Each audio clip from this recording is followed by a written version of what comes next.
Welcome back to Thalias Cakes.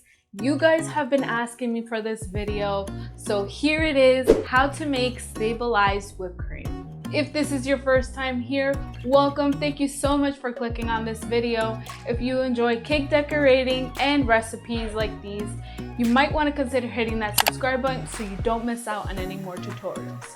All right, let's get started.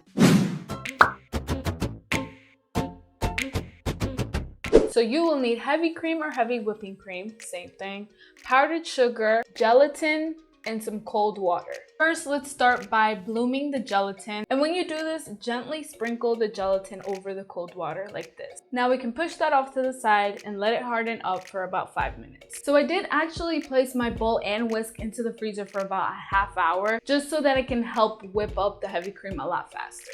Now I'm going to pour in my heavy cream and make sure you get all that good stuff in there, you know what I'm saying? You don't want to waste it, girl.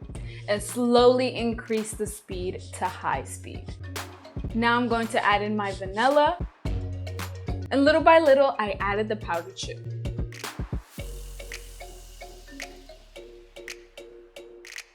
Once I added all the powdered sugar, I went and took my gelatin and placed it into the microwave for about 8 to 10 seconds. Just make sure that it's nice and liquidy. Once my heavy cream was getting to a soft peaks, I took a spoon and spooned it out just so that it can help cool off the gelatin like this. And then I turned on my mixer again and then poured in the gelatin heavy cream mixture.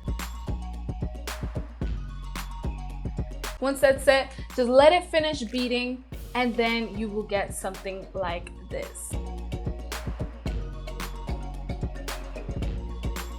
Stabilized whipped cream only lasts about 2 to 3 days in the refrigerator. Just a little tip, if you want your whipping cream to be a lot more stable, place it into the refrigerator before actually piping it onto your cake or cupcake, anything like that. It'll help a lot more because it's like nice and firm, you know what I'm saying? If you enjoyed watching this video, please give it a thumbs up. And if you're new here, please don't forget to subscribe to this channel. Click the circle button right over here and go visit my other videos, okay? Thank you so much for watching. God bless.